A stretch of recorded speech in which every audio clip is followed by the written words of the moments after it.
Okay, so this is the Year 9 and 10 lesson on compound interest. Now compound interest takes the stuff that we did last lesson on finding percentage multipliers and takes it forward by another step. Now whenever we work out compound interest or compound depreciation, it's always the same thing here. So this is what you need to make sure you write down in your notes. Oh, in fact, make sure you've written down the title, the date and learning objectives as well, please, and the fact that it's grade 4 and 5 work. Okay, so when we do compound interest, you're always going to have something multiplied by something to the power of something. Now the first thing here is going to be the original amount. So if we have a look in this question here, the original amount that it talks about is Paul leaves £4,000 in the bank for 4 years. So that's going to be 4,000. Then we need to multiply by something. Now this something here is what we worked on last lesson. That is the percentage multiplier. And this is the crucial bit of the question. So it says that it earns compound interest of 5%, which means it's going up by 5% per year. So if it's increasing by 5%, just remember last lesson we had 100%. We're going to increase something by 5%. So that's going to be a total of 105%, which then goes to 1.05 as our percentage multiplier. So it's going to be 1.05. And then this thing here is the number of years. And here we've got it over 2 years, so that's going to be to the power of 2. So when you calculate, you do 4,000 times 1.05 to the power of 2, and that should give you how much Paul will have after 2 years. So 4,000 times by 1.05 to the power of 2. That gives us the answer 4,410. So can you, on your calculators, make sure that you get that down as well. Because it's okay understanding the work, but being able to do it on the calculator is important as well. So please make sure that everyone in the class has got a calculator, and make sure that you type into your calculator 4,000 times by 1.05 to the power of 2, that equals 4,410. Okay, so let's do another question like that. So again, it's going to be something times by something to the power of something. So the first something is the original amount. So that's going to be the £100,000. And it's going to appreciate, so it means it's going to get bigger by 7.5%. So that's 100% plus 7.5%, that's going to be 107.5%. We simply added 7.5% on top of the 100. So if we divide that by 100, or move the decimal point over twice, it's going to be 1.075. So this here is our multiplier, 1.075. And then we've got to do the number of years. So that's going to be what was the value at the end of the 3 years. It's going to be the power of 3.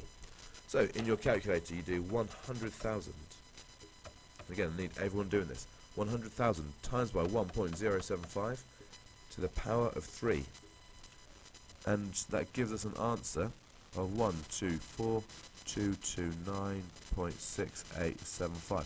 Now that's not really that useful, because this should be how much the house is worth. So it's going to be £124,229, and you can't get 6875p, so you're going to round that to either 68p or round up to 69p. So with our rounding, we can see that 7 makes it round up, so the answer should be £124,229 and 69 pence.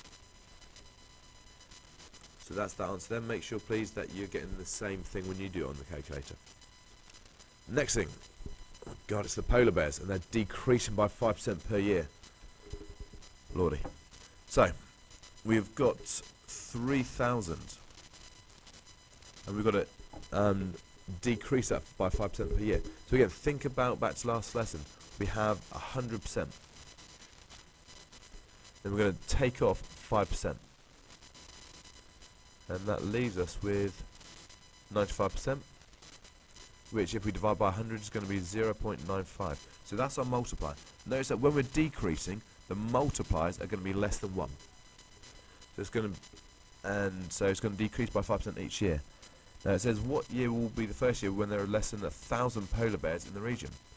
So, what I'd do is just do trial and error. Let's try 10 years. See what happens if it's 10 years.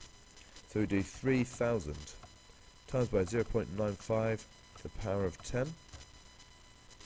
And that equals 1,796. So we've still got a fair few polar bears there. 0.2. And we can't get 0.2 of a polar bear, so just run to the nearest bear. Okay, so 10 years, we've still got too many polar bears. So let's try 20 years, see if that makes a difference. 0.95 to the power of 20.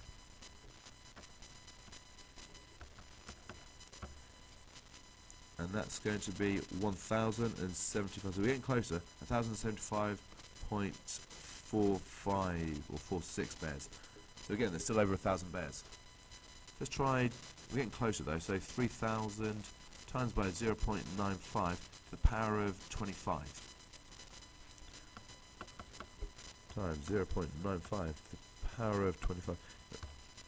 And this gives us 832. So we're below 1,000 bears, but this 25th year isn't necessarily the first year.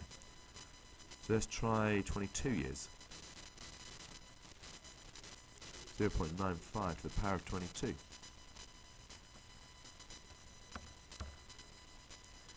And that's 970.6, so 971 polar bears.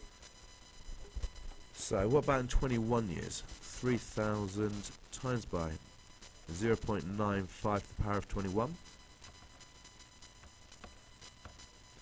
And we get 1,021.7 bears. So we can see, now what we've got to do now is we've got to interpret this, and this is where the question gets a little bit trickier. So this thing here, after 21 years there were 1,021 polar bears. After 22 years there's 970 polar bears. So it's 22 years later that we're going to go below 1,000 polar bears. But again, it doesn't say after how many years, it says which year, or what year. So in 2017, there were 3,000.